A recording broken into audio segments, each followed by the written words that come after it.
Итак, друзья, здравствуйте! Это рубрика «Просто тех» о технологиях для всех. В сегодняшнем выпуске мы с вами поговорим о двух титанах. В прямом и в переносном смысле. Samsung и Apple. Я вам расскажу, что же у них там новенького накопилось, пообсуждаем, порассуждаем. В общем, не будем медлить. Начнем. Устраивайтесь поудобней, мы начинаем. До выхода новенького iPhone еще полно времени, но в сети с каждым днем появляется все больше и больше информации. Так вот, например, были слиты свеженькие рендеры новеньких iPhone всей линейки. И знаете, что странно? То, что сначала говорили, то, что iPhone Plus будет, а теперь его нет. Зато в линейке целых 5 смартфонов. Обсудим каждый по нарастающей. Первый — это новенький iPhone SE. Кто не знает, что это за SE такой, объясняю. Это такой бюджетник в мире Apple. У него будет всего одна камера, 60-герцовый экран, зато дизайн модный, современный. Даже с Dynamic Island. Неплохо, Apple. Как же вы так? Могли челку поставить? Странно. Помимо обычного SE, что странно, обычно он один, будет еще и плюс. Он просто будет больше. Дешевая лопата. Дальше у нас обычный 16-й айфончик. Дизайн у него выглядит следующим образом. Напоминает какой-нибудь Nothing Phone 1, ну или тот же самый старенький iPhone X, ну то есть X. Такое расположение камер не случайно. Оно позволит снимать пространственные видео, которые можно будет посмотреть на очках Apple Vision Pro. Вот как, ребята, так бы в жизни расположение бы не поменяли. Также у него будет увеличение диагонали с 6,1 до 6,3 дюйма. Добавится та самая кнопочка функционала и кнопка Capture. На самом деле я сомневаюсь. Мне кажется, ее добавят в Pro-шках, ну, в обычных моделях 17-й версии. Это больше похоже на Apple. Также говорят, что будет 8 гигабайт оперативной памяти вместо актуальных 6. Тогда получается, что и в обычный, и в Pro будет одинаково. Что странно на самом деле. И, аллилуйя, 120-герцовый экран.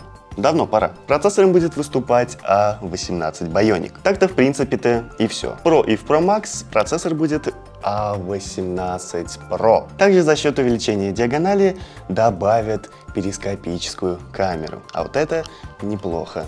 И, внимание! Дизайн! Вы просто посмотрите на эти рендеры. Ничего не напоминает?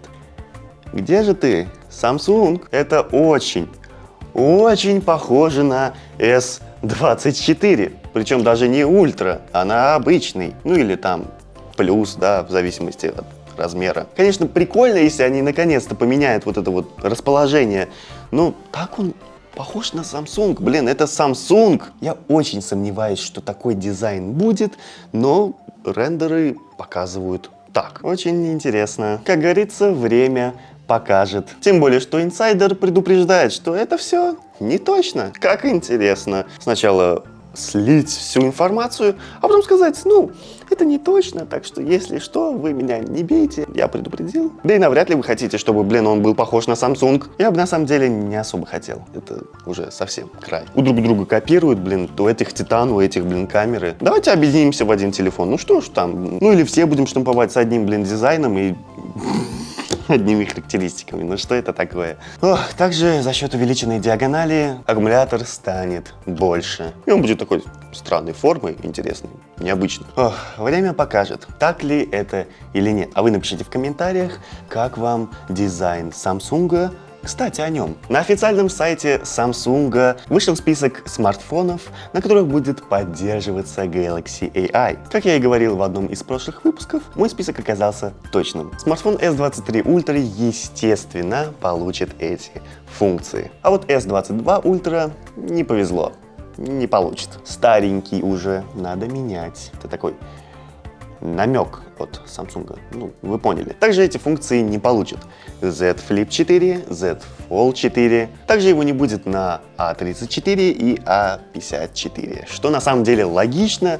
Странно, что вообще были мысли, что он там будет? Нет, ни разу. Таким образом, S23 Ultra получит данные функции уже в первой половине этого года. До июля точно. Кстати говоря, о функциях. Давайте быстренько по ним пробежимся. У нас есть Circle to Search, Live Translation, Note Assistant и Photo Assist. Вкратце пробежимся по каждому из них. Circle to Search — это круг для поиска. Сидите, листаете вы TikTok, увидели вещь, которая вам понравилась, нажимаете кнопку «Домой», выделяете пальчиком и все. Вуаля! Он вам нашел ту вещь, можете ее себе приобрести. Live Translation — перевод почти в реальном времени. Если вы разговариваете со своим другом-иностранцем, искусственный интеллект переведет вам его без проблем. Все это будет записано в чате, сможете почитать. Все будет предельно ясно и понятно. Кстати, вашему собеседнику тоже. Ассистент в заметках поможет вам сгруппировать, сортировать, создавать тезисы и вопросы по вашим заметкам. А также фото-ассист, который может улучшить качество фотографии. Также вы можете, например, выровнять фотографию, и генеративное заполнение заполнит, естественно, пустые места. Также вы сможете удалять объекты с фото, ну или перемещать их, увеличивать. В общем, делать с этими объектами все, что вам вздумается. Кстати говоря, о камерах, пользователи жалуются, что S24 Ultra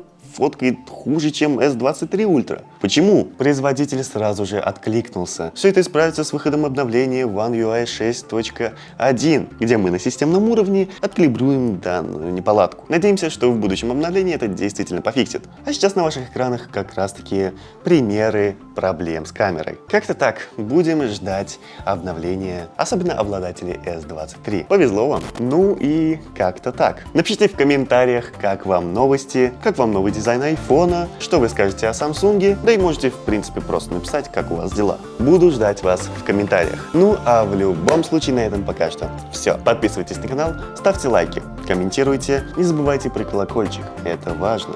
Так вы не будете пропускать новые интересные выпуски. Также не забывайте про старые, они такие же интересные. Ну и увидимся с вами на Туркмен портале.